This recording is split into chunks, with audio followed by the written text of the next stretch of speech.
For as long as humans have fought wars against each other, the very earth we live on has been just as dangerous and no less merciful than the cruelest among our enemies, if it is not respected. While nature certainly cares not for the violence we commit against each other, war has often simultaneously placed civilized men in a fight against the wild and unforgiving expanses of nature. It thus occasionally sets man not only against his human enemy, but against the opportunistic predator. Those animals, likewise driven by their instinct to survive.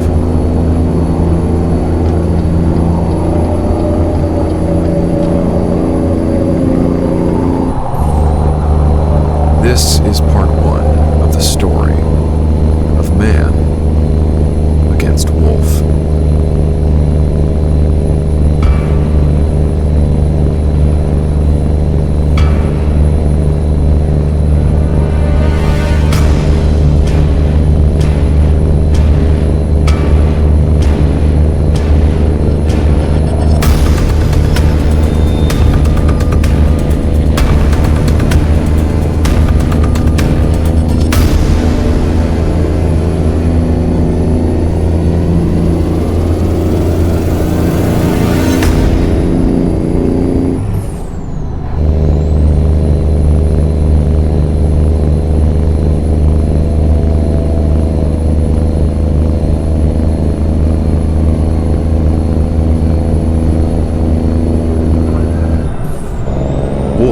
Are among the most recognizable animals on Earth. Despite the expansion of human settlements and mankind's intentional eradication of wolves across the globe over the centuries, these canine animals continue to inhabit large areas of nearly every continent north of the equator. Perhaps not so ironically, despite the obvious differences, wolves have much in common with humans. As evolutionary demands would dictate, they come in many shapes and sizes, varying in appearance and in their social behavior, based largely on the environments in which they have adapted to survive. Like humans, wolves are considered to be complex and highly intelligent. They continue to thrive due to their social hierarchy. They hunt in small packs, care for their injured and young cubs, and live together in family groups. Similar to humans, wolves are largely territorial. They prefer hunting in a defined area and viciously defend its boundaries, especially against unfamiliar wolves. These areas typically occupy around 50 square miles. In search of prey, wolves will traverse as much as 30 miles of their hunting grounds in a single day.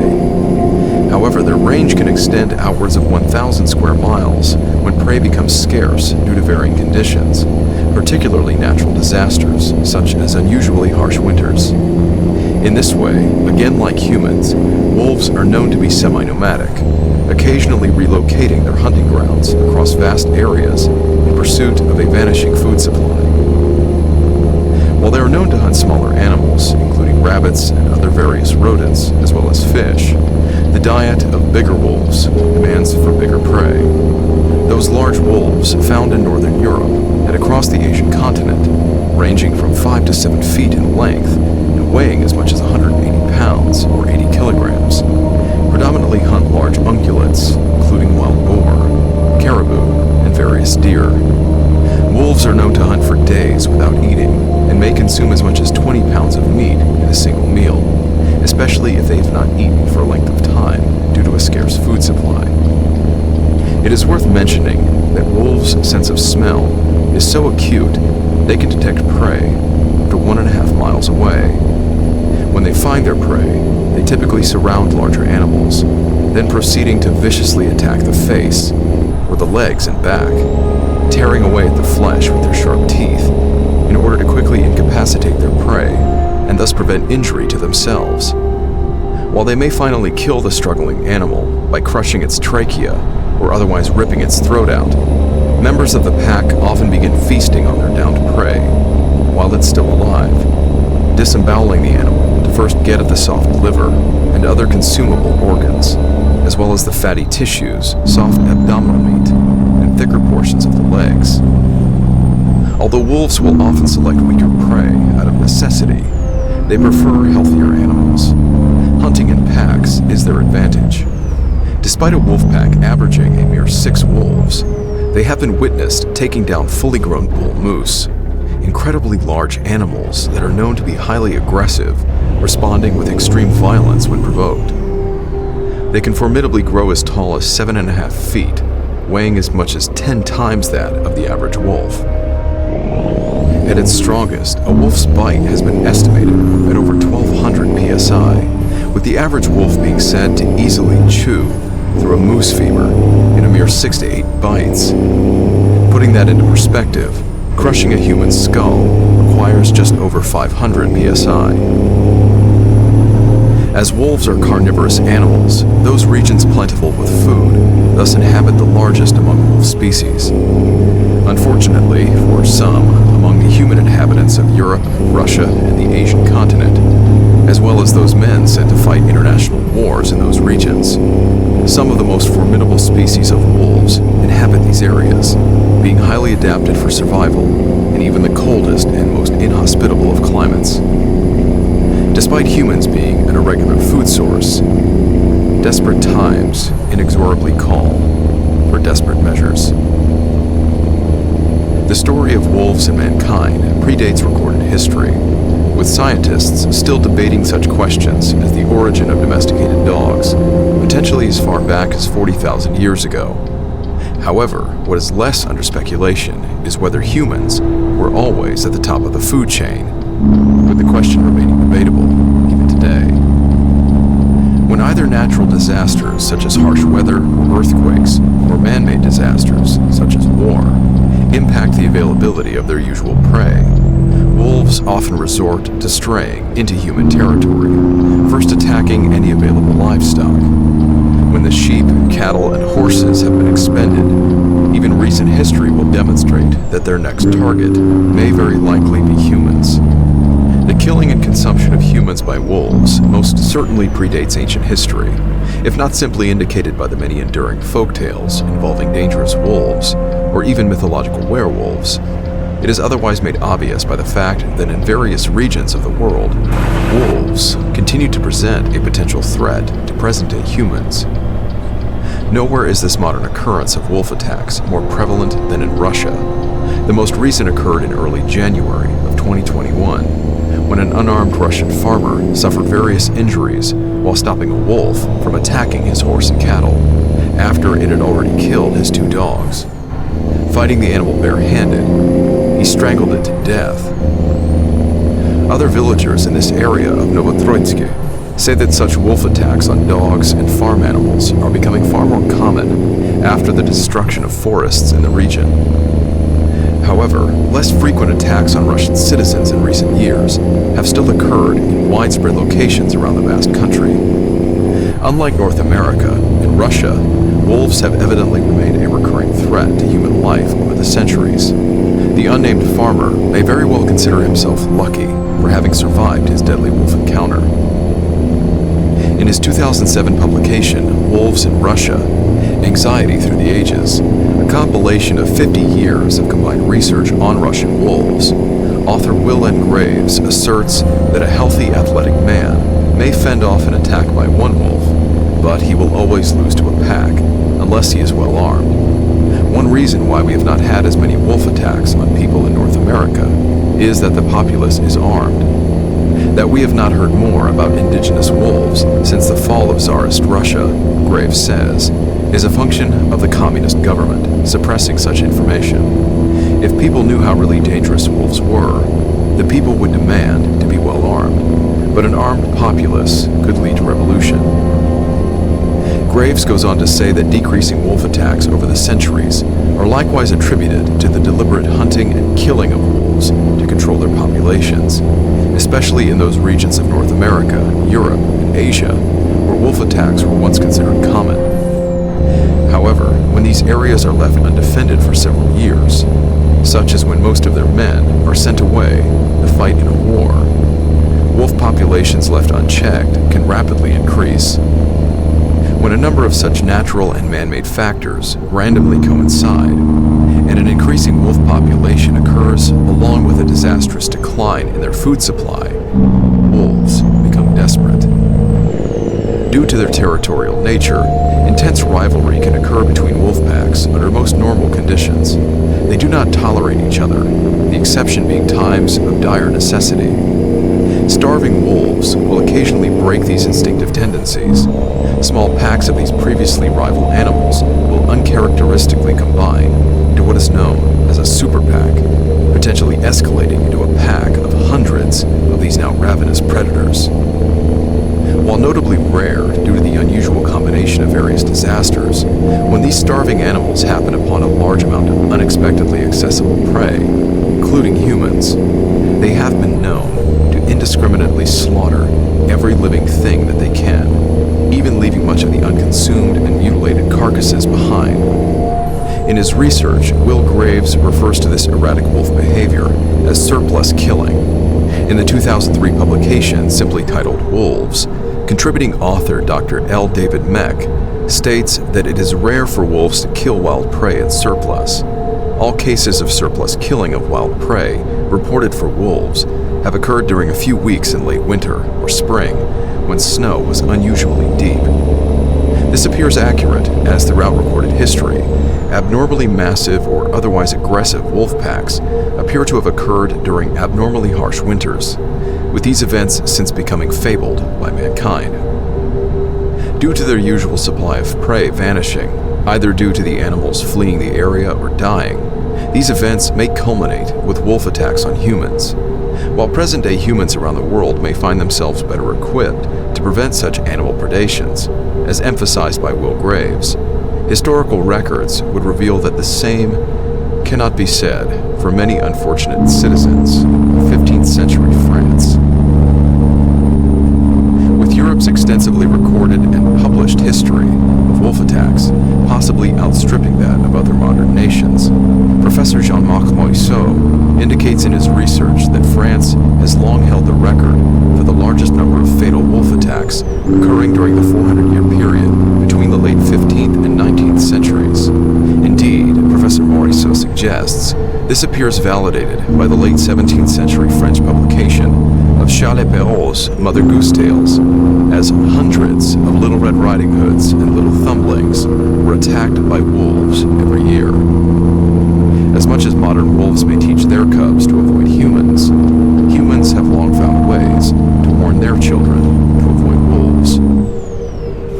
A possible inspiration for such French fairy tales is the purportedly true 15th century story of the legendary Colteau, a massive man-eating wolf, which apparently, whether entirely true or not, remains a prominent footnote in the history of French wolf attacks.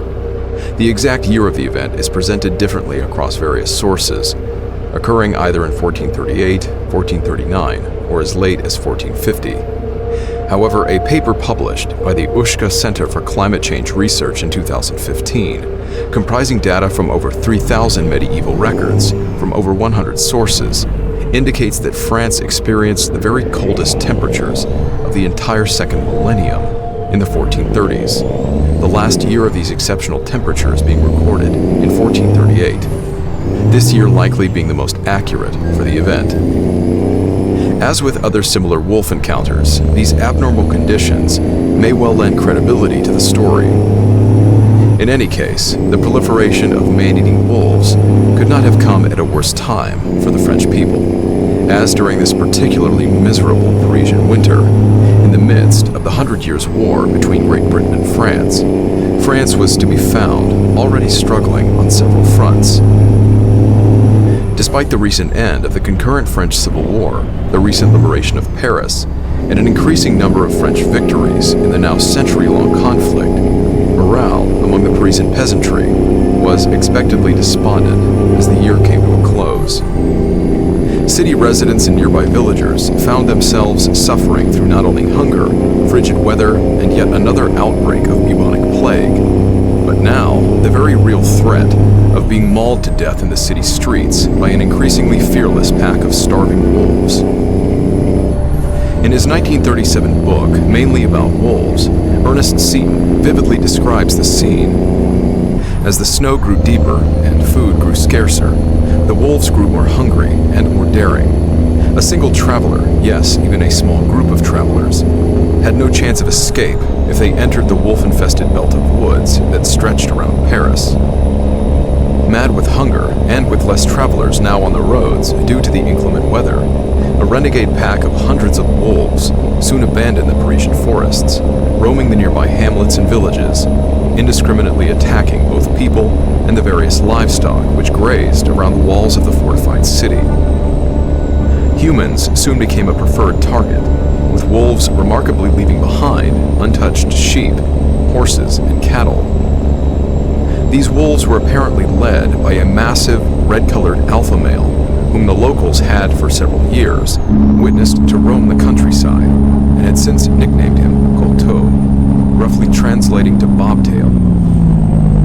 During one of the wolf pack's daring attempts to enter the city, following after a herd of livestock on its way to market, the guards had raised the alarm and dropped the portcullis, the falling gate apparently severing the pack leader's tail as he fled from underneath it, thus earning him the name. Fearing the loss of their remaining cattle and sheep, Parisians began tossing the bodies of plague victims over the wall, hoping that the disease-ridden bodies would be consumed by the wolves and thus spread the deadly disease to the pack. The wolves hungrily ravaged the human corpses, but, unfortunately, only modern research would indicate that wild carnivores are rarely affected by bubonic plague. The plan failed miserably, as the wolves did not contract the disease, and it would appear the Parisians' efforts only served to give the starving animals greater motivation to find an entrance into the city in search of living prey. Their reign of terror would soon reach its peak, as one evening the wolves discovered a previously inaccessible 3-foot opening in the city wall, where the now frozen Seine River passed underneath it. They then slipped into the unsuspecting city and began prowling the vacant streets, chasing after dogs and other animals, before encountering a welcomed sight of some 40 men in the Notre Dame Square, as these clergymen were departing from the cathedral.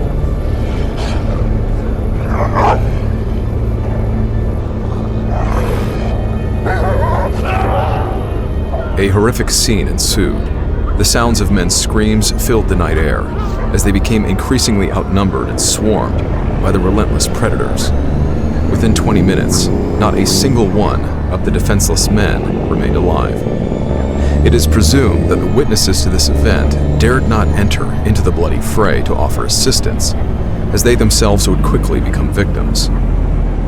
Having gorged themselves on human flesh, the wolves departed the city within an hour, before a significant number of residents could assemble to do anything to stop them. According to Ernest Seton, not a single wolf was slain.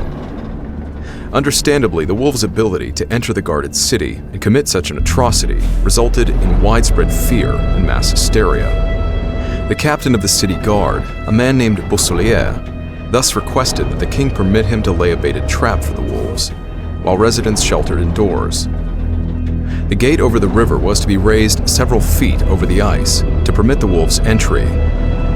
The street entrances to the square of Notre Dame were to be barricaded, with a single entrance to remain, but with the construction of a gate that could be quickly lowered from a high window, thus trapping the incautious wolves inside the square. The captain ordered that no man or beast was to leave the city for the next fortnight, no garbage to be cast over the wall, thus robbing the wolves of any potential food. All garbage was to be instead scattered around the square, with any livestock that was to be slaughtered for food to be slaughtered in the square, so as to drench the ground in the scent of as much blood as possible. The unused entrails of the animals were then to be dragged from the raised gate over the river, down the frozen ice, and all the way back to the cathedral. The intestines then left in the square as additional bait. For several days, a number of wolves, Coteau not among them, cautiously approached the river entrance, sniffing curiously. The effort to lure the intelligent beasts with spare beef and garbage appeared futile, until, after 10 days, when the captain resigned to order the slaughtering of an additional number of 20 healthy cattle in front of the Notre Dame Cathedral. Likely now desperate, in broad daylight, hundreds of wolves, led by their crimson alpha and their keen sense of smell, finally entered the city to begin their feast. Beausoleil himself lowered the gate behind them. Now entrapped in the square, with citizens of the city crowding around windows, walls, and nearby roofs to watch the spectacle, the men of the city began laying siege to the wolf pack with arrows. Many wolves were dead within the hour, with many more of the quick wolves either avoiding the arrows or ripping them out, failing to fall from a single wound. With archers continuing to sling their arrows into the mass of hundreds of swarming beasts, the great Colteau had found refuge in the center of the square, protected by a large fountain, still accompanied by dozens of surviving wolves. Offering his salute to the king, Beausoleil, accompanied by a group of skilled fighters, descended a ladder into the square, as the gate was raised to allow dozens of wolfhounds to be sent into the fray to finish off the remaining wolves. Then came a scene that all the world would thrill to see, Seton writes. The king wolf rose, gave one great gathering howl, the war cry of his race, and at the dogs they went. The battle lasted half an hour, and every dog went down. Great Colteau slew a dozen in that fray, and not a wolf was slain, but few were hurt. Beausoleil and his men then attacked with their long spears, killing a number of wolves, but sacrificing several men in the effort, with many being savagely bitten. Fleeing from their sharp spears, the pack leader and his remaining wolves dashed for the doorway of the church, taking refuge in the stone archway. With Beausoleil and his men forming a fresh attack to end these remaining wolves, the last to remain standing was the pack leader himself. Seton concludes the epic battle, writing, Then Beausoleil, a valiant man, a lover of an even fight, cried out, Hold back, since only he is left and challenged me, we'll settle this in a single fight. And charged with his lance, as knight against knight. The great wolf reared and sprang to meet him. The lance went through his chest, but he sprang with all his force, slid up the lance, and the man went down. And Colteau, with his fearful slashing fangs, cut through the leather jerkin, ripped the throat strap of his helm, and tore his throat out as he lay. Down, down they fell in grips. Their red lives gushed, the great grim wolf, and the brave strong man. They lay in death, together. The cathedral bells were then said to ring out, followed by others from various churches. 300 wolves were counted among the dead, as the city of Paris celebrated the end of the great Colteau's reign of terror. While these last series of events appear likely embellished, due to the seemingly convenient survival of Colteau as the last wolf standing, not to mention the glorified simultaneous death of both the great wolf and Captain Beausoleil, there does appear to be some terrible amount of truth in the overall story. Certainly, the people of France would continue to be plagued by recurring wolf attacks over the following centuries. The horrific stories of the beast of Gévaudan and the wolf of Soissons counted among them. However, with Europeans increasing efforts to eradicate such predators from their settlements, there would be few, if any, recorded accounts of such a significant pack of wolves for nearly the next 500 years, in the early 20th century, when almost the entire European continent found itself immersed in the First World War. In early 1917, amidst bitter cold temperatures along the lines of the war's Eastern Front, morale among Russian and German soldiers was as abysmal as the weather, as they miserably fought each other in and out of foxholes, the ground often being too frozen to dig trenches. Indeed, temperatures that winter would prove to be exceptionally low, coincidentally proving to be one of the coldest winters of the entire century, not only in that region of Northern Europe and Russia, but throughout the entire Northern Hemisphere. As with the people of Paris, so many centuries before them, despite harsh weather and the ongoing war around them, soldiers on both sides would soon find themselves suffering an even worse fate, unaware that they were now being hunted by a common enemy.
early February of 1917, international headlines caused unrest as they announced the return of Germany's campaign of unrestricted submarine warfare.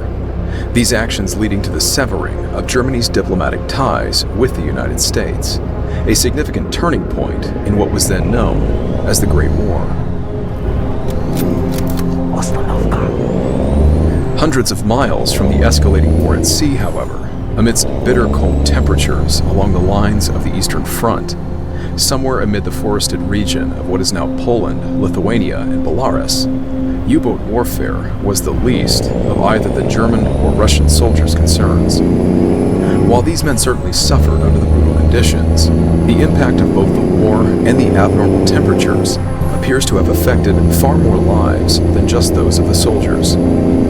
As such, the already perilous environment these men found themselves in would unfortunately offer more unexpected challenges, as soldiers on both sides would soon find themselves suffering an even worse fate, unaware that they were now being hunted by a common enemy.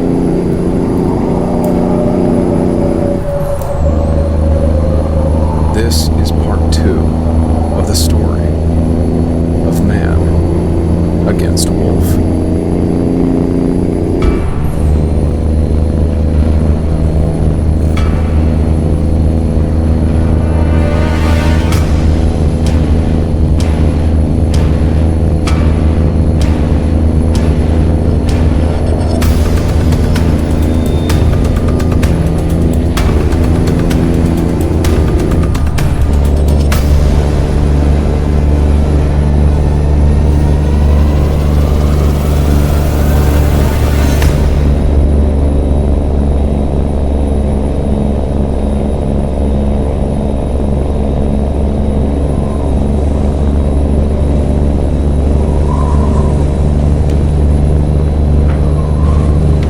The winter was so cold that I felt like crying. In fact, the only time I didn't actually cry, but I'd never felt like it before. Not even under shell fire. Reinforcements and so on. And then we came back into the line again at the same place, just above Beaucourt. And this was in February, early February 1917. And the conditions there were coldest winter we'd ever had. Terrible. The conditions in there wasn't really a front line. It wasn't a continuous trench, but these little holes that we had. You just couldn't dig anymore. It was all hard as bricks. By the winter of 1916 to 1917, the Eastern Front stretched for more than 1,000 miles from the Baltic Sea in the north to the Black Sea in the south. Despite its monumental scale, the Eastern Front was widely considered to be less vital compared to the fighting taking place on the Western Front, where the war was to eventually be won by men like those British soldiers on the battlefields along the border of France and the German Empire. As the winter of early 1917 deepened, both German and Russian troops stationed along the mountainous front lines struggled to maintain their will to fight each other, as the miserable conditions proved difficult enough to bear on their own. Certainly, the Russian soldiers on the front lines would soon lose any hope of victory, with disheartened soldiers in the rear increasingly abandoning the army as the Russian nation continued to fall into absolute turmoil, characterized by multiple civil wars and revolutions, culminating with Lenin's Bolshevik Revolution later that year. Those men who remained behind on both sides of the front lines, however, continued to hunker down into their shallow foxholes, doing their best to avoid the regular barrages of machine gun fire, artillery shells, and vicious shrapnel, not to mention poisonous gas, and the much more accurate bullets from enemy snipers. Water-cooled machine guns misfired or failed completely as their water jackets froze solid. The troops often had to resort to warming their rifles over fires so the weapons would function properly. Compasses malfunctioned, causing units, some as large as regiments, to march blindly in circles in the dense woods during blizzards.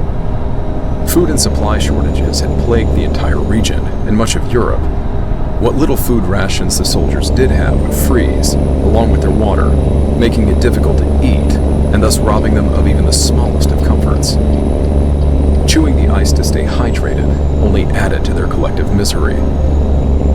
Those who attempted to remove their boots to provide some relief, or to treat their painful trench foot, would find it difficult to even put their boots back on their now increasingly swollen feet. Weary soldiers spent the long winter nights struggling to stay awake to avoid further frostbite or freezing to death. As enemy artillery shells rained down around them, any amount of sleep was a luxury at best. The physiological and psychological impact of these compounding effects of battle stress cannot be overstated. As if their significant level of suffering was not sufficient, reports in mid-February began making new headlines. Stories far more bizarre than most of the many wartime correspondences dispatched during the conflict.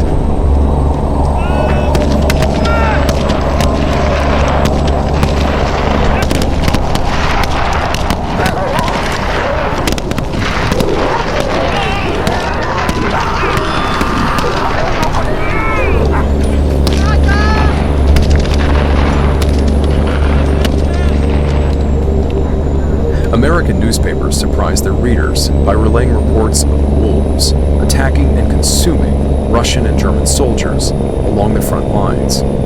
These reports were cited by American papers as originating from Russian officials in Petrograd, now present-day St. Petersburg. Many of the stories indicate these attacks occurred in the forested region near the cities of present-day Vilnius and Minsk, along the borders of what is now Poland, Lithuania, and Belarus, respectively. It would seem that a starving wolf population had run out of options. With nothing left to hunt, humans became their next target.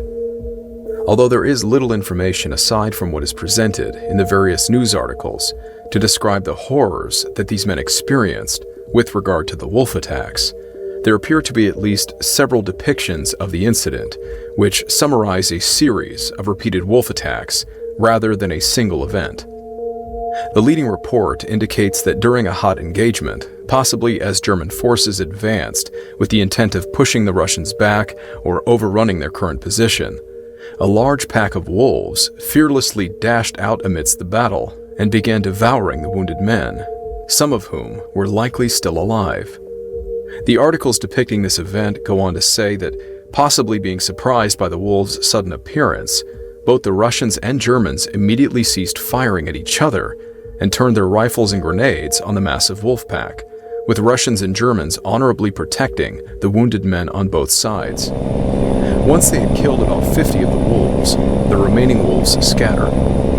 Now left to awkwardly resume their own battle, it seems that, as similar stories of such truces would indicate, both the Russians and Germans quietly chose to instead recover their wounded and return peacefully to their foxholes to fight another day. Further news articles seem to indicate that the desperate wolves, though their numbers were depleted, soon returned in full force and began attacking various units, whether during skirmishes or ambushing the men while they took refuge in their foxholes and trenches. These accounts indicate that the increasingly voracious wolves, no doubt starved and driven mad with hunger, became such a problem that Germans and Russians began making efforts to venture out and kill the wolves with small hunting parties on their side of the front line, or otherwise attempting to poison the animals. When this failed to drive off the ravenous wolves, the men reportedly had no other choice but to open negotiations with their enemy, possibly sending messengers back and forth between positions to coordinate a ceasefire in those areas affected by the wolf attacks. Once an agreement was met, the men were then free to venture away from their cold entrenchments without fear of enemy sniper fire or artillery, focusing their efforts entirely on hunting down the wolves before the wolves could do the same to them. Whether the Germans and Russians inevitably joined their hunting parties together is not improbable, but otherwise left to speculation. The reports indicate that their hunting efforts would account for hundreds of dead wolves before the ceasefire ended, and the men resumed their dismal war with each other. Considering the limited information for these accounts depends heavily on only a handful of American newspaper articles published from February through late July of 1917, there is a lingering question that is left to be asked. Is this story true? While the answer may be left entirely to our own speculation, it appears that at least a couple contemporary skeptics have made efforts to debunk the story.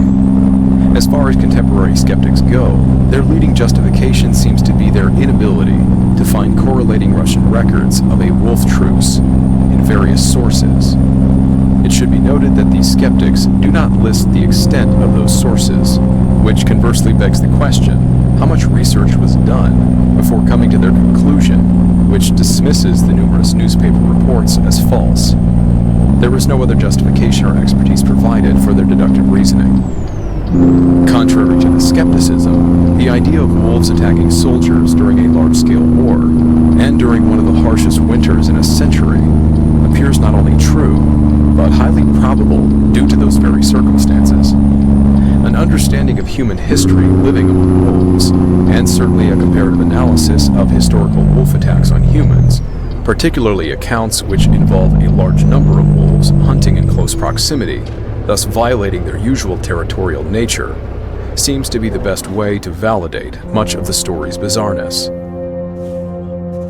While wolves may not possess the intellect to declare war on humans, and seemingly they do not possess the emotional capacity for contempt, over the centuries it appears that mankind has nonetheless declared war on wolves, both out of a means of self-defense and when competing for various resources. If these stories seem outlandish, it may be due to our contemporary perception of the world, living in the 21st century. So saying, lest we forget the history of human existence, despite our intellectual advantages, mankind has no less faced a constant struggle to survive against the many unforgiving forces of nature. During these past millennia, our aggregation into well-protected communities and the accoutrements of modern civilization have seemingly robbed us of the many survival skills and sharpened instincts we once needed to remain alive. Indeed, for some time now it has seemed that we are far more likely to be murdered by a fellow human rather than a predatory animal, this threat of an early and violent death being far more certain for those of our soldiers engaged in war. While modern comforts may protect us from the once inescapable forces of nature, and while we may have largely remained the apex species in most environments over time, on occasion, humans have unexpectedly found themselves on the receiving end of animal predation by becoming the hunted rather than the hunter. Men fighting in wars, who thus find themselves far from home in unfamiliar and often unforgiving environments, stranded on the open ocean, or in the vast wilderness of foreign landscapes, appear to be no exception. Quite the opposite, it would seem. In any case, as we expect soldiers to be routinely exposed to dangerous conditions, uncommon stories of predatory animals attacking them understandably provokes a great amount of intrigue, such as the reported tiger attacks during the Vietnam War, as well as those shark and crocodile encounters reported during World War II. According to R.P. Stolarza, in his paper titled Wolves, Humans and the Democratization of Poland, wolves and humans have competed for resources and for the position of top predator, at least since humans became efficient enough hunters to stop being mistaken for easy prey themselves. In Europe, the winner of this competition was not clear until the 19th century, when industrialization, the agrarian revolution, and the resulting population boom allowed humans to tip the scale in their favor. If not for humans, wolves would likely remain a top predator throughout much of the northern hemisphere, due not only to their high intelligence, but their social behavior. However, the predation of humans by wolves has become a highly rare occurrence in recent years, certainly in the more developed regions of the world. One of the most obvious reasons is that we have long learned to trust our instincts and avoid placing ourselves into dangerous environments. In addition, following Stolarza's train of thought, hunting wild game has largely become a recreational activity for humans, rather than a necessity. Instead of foraging and tracking down prey, we now hunt for rations in the far safer environment of our local grocers. We certainly avoid swimming in shark-infested waters when we can help it, and we scarcely venture out into unfamiliar stretches of wilderness alone, or without adequate protection. But there have always been those among us, including our soldiers, who are not so privileged as to always have that choice. And so invariably, they find themselves thrust into increasingly perilous environments. It could be said that more recent stories of wolves attacking humans, and certainly soldiers, are therefore the result of an unfortunate culmination of otherwise abnormal circumstances. The wolves are starved, suffering from rabies, or otherwise provoked by incautious individuals.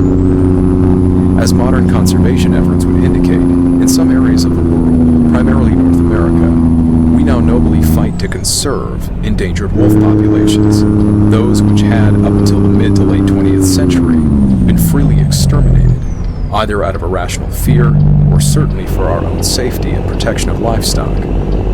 While many of us may have the luxury of ascending Maslow's hierarchy, with our needs for survival and safety met through our access to modern conveniences, our view of the world is not universally shared by those humans living in harsher, less developed regions over the centuries, and certainly even today.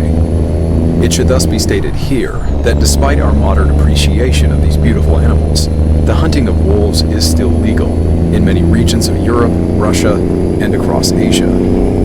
As with North America, the modern-day justifications for the hunting of wolves, and more specifically the culling of wolf populations, remains a controversial issue, as humans seek to protect themselves and their vital livestock, while living in relative harmony with both local wolf populations and the greater environment. However, despite our more contemporary sense of compassion for wolves, those humans living in wolf-inhabited regions across the Eurasian continent over the last several centuries clearly held far less favorable opinions towards these predators, and for good reason. Wolf attacks on humans were not always uncommon. International headlines in 2017 reported that a number of wolves had been spotted in the forests surrounding the city of Paris.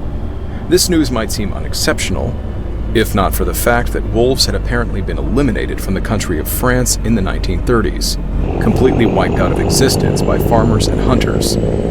Europe's recorded history indicates that wolves had long been a thriving species on the continent, and for those unfortunate European citizens who found themselves in the wrong place at the wrong time, Eurasian wolves had, under various conditions, occasionally considered humans to be a convenient source of food.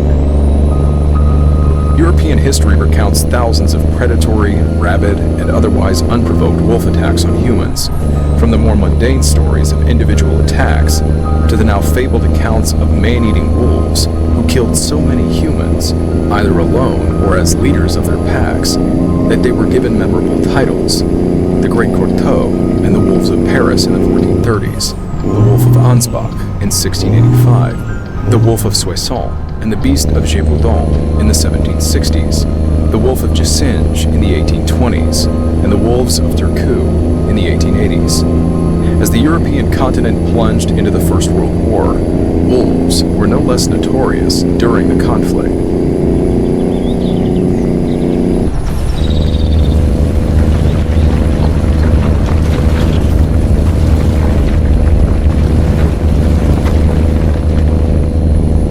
Early one morning, in mid-January of 1915, a massive earthquake shook the mountainous Abruzzo region of Italy. In the town of Piscina, 3,500 of the town's 5,000 residents died in a matter of 30 seconds, crushed by the sudden collapse of their homes. Reporting of the various rescue and relief efforts invariably included reports of wolves, which had come down from the surrounding mountains in search of not only loose sheep, but the wounded residents and decomposing bodies buried in the rubble. The frenzied wolves were even attempting to attack vehicles that passed by them on the roads. Surviving residents and possibly rescue workers organized hunting parties to eliminate the now fearless wolves. They likewise killed over 100 local dogs that had also been caught scavenging the corpses among the ruins. As Russian and German troops fighting along the Eastern Front 2 years later would inevitably realize, the combination of the large-scale war in conjunction with uncommonly brutal temperatures may have, like the uncommon Italian earthquake, created compromising conditions for the region's wolf population. while the contributing factors to such vicious behaviors towards humans vary from one occurrence to another. Several of these large-scale wolf encounters, including one as recent as 2012, indicate that wolves will resort to attacking humans when their usual food supply is significantly compromised. It might also be speculated that, as during World War I and World War II, the convenient availability of hundreds of human corpses, both soldiers and civilians, may have otherwise contributed to, if not instigated, these attacks. During the war, when soldiers died from their injuries or merely due to the harsh conditions, their bodies would normally be buried as the front lines moved forward. However, as winter approached, the ground froze and became impossible to dig. The bodies remained exposed, littered across the various battlefields of the region. As species of wolves inhabiting these regions of Europe and Russia are notably larger than most, their diet demands for a larger consumption of meat. They are known to consume as much as 6 to 7 pounds per day. The war undoubtedly caused a great amount of disruption to the local environment, scattering the wolves' usual game and leaving them desperate to satisfy their large appetite by scavenging the human corpses. Without those corpses, humans would have otherwise remained an infrequent source of prey. To make matters worse, the war itself had conversely created the opportunity for unfettered growth of the wolf population in the years leading up to 1917, as the men in those regions were no longer hunting them. In his book, Wolves in Russia, a compiled dissertation of 50 years of research on Eurasian wolves, Will N. Graves states that during the 20th century, the greatest number of wolves in Russia occurred during World War I and World War II, when men were called off to war. The general populace of Russia has few firearms, he continues. In the absence of men, and without firearms, the wolf population grew quickly, as much as 30% per year. With respect to the attacks on the Eastern Front in 1917, it is unknown whether the frozen and decomposing bodies were simply not enough to satisfy the hunger of a growing number of wolves. However, it otherwise seems that wolves do prefer a fresh meal as much as humans might, if they can find it, or so Will Graves indicates in his book.